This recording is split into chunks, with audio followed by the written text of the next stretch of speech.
Vamos falar de economia mais uma vez, Vamos lá. Alagani?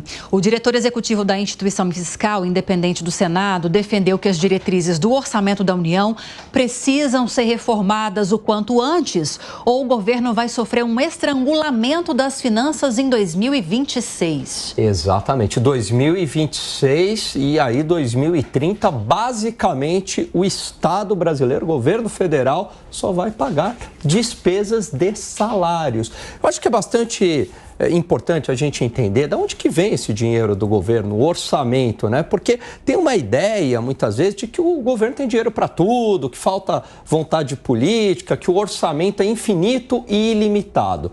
Na verdade, esse dinheiro do governo vem da sociedade. Então, existe a produção de bens e serviços. Se a gente somar aqui o seu celular, a roupa, esse estúdio, o cabeleireiro, o médico, se a gente somar todos os bens e serviços produzidos em um ano, isso é o PIB do país, equivale a 10,9 trilhões de reais. Então, toda a riqueza do país veio daí. A gente transforma isso numa quantidade de dinheiro. O governo vai lá e tributa 34% disso.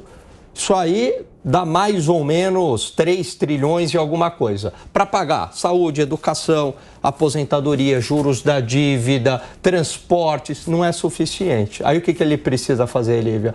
Pegar dinheiro emprestado da sociedade. Ele emite títulos da dívida pública, que a gente pode comprar, inclusive, no Tesouro Direto. Estamos financiando o governo. Aí, mais ou menos, 2,5 trilhões de reais de emissão de títulos da dívida. Aí ele compôs o orçamento, 5,5 trilhões de reais para pagar todas essas despesas. O problema é que este orçamento, ele não está sendo mais suficiente, porque a despesa do governo cresce muito mais do que a arrecadação.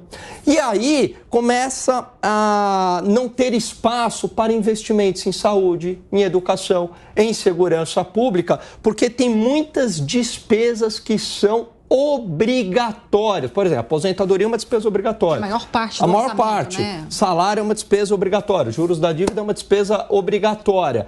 Então, a gente tem que começar a tornar esse orçamento mais eficiente, cortar excessos. E aí é o que este relatório traz da Instituição Financeira Independente do Senado, que é excelente, exerce um trabalho técnico muito bom, dizendo o seguinte: olha, existe uma série de renúncias fiscais para setores que são privilegiados, isso não está correto. Existem uma série de benefícios e privilégios no funcionalismo público, que também não está correto. O orçamento do Brasil, ele é muito engessado, porque você tem o gasto carimbado. Então, 15% para gastos em saúde vinculado à receita, que até isso tinha sido, tinha caído durante o governo Temer, e aí voltou agora no governo Lula. Então você já está engessando o orçamento. Porque o que acontece? Imagina numa empresa, né?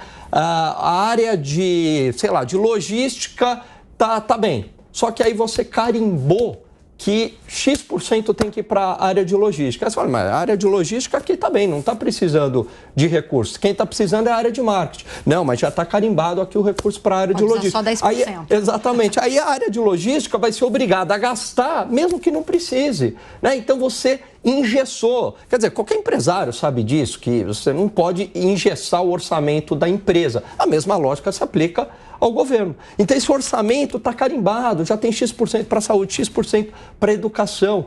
Então isso também causa um grande problema, né? Essa rigidez orçamentária. Então tudo isso combinado chega num momento lá na frente que a gente pode caminhar para um calote da dívida pública. Vamos ouvir o Zé Maria Trindade sobre isso também, Gani. A gente estava conversando aqui, Zé, eu e Gani, um pouquinho antes de entrarmos aqui ao vivo.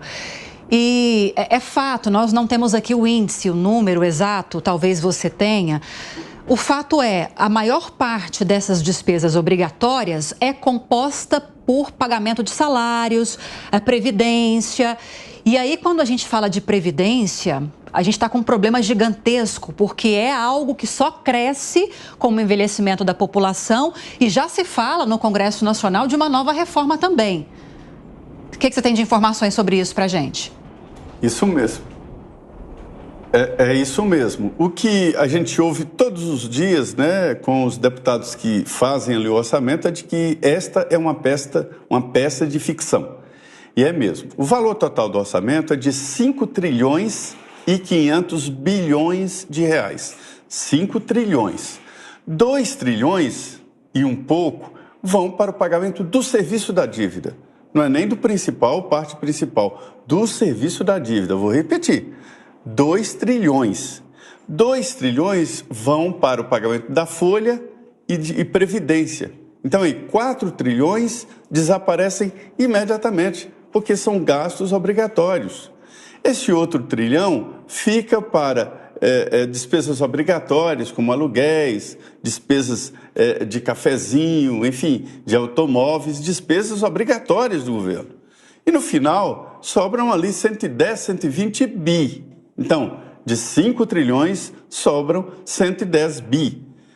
O Congresso foi lá e pegou 50% disso aí, né? Então, esta é a situação grave, quer dizer, como o Alan falou muito bem, o orçamento brasileiro está engessado. E o mais grave, não sobra para o gasto bom, que é investimento em infraestrutura.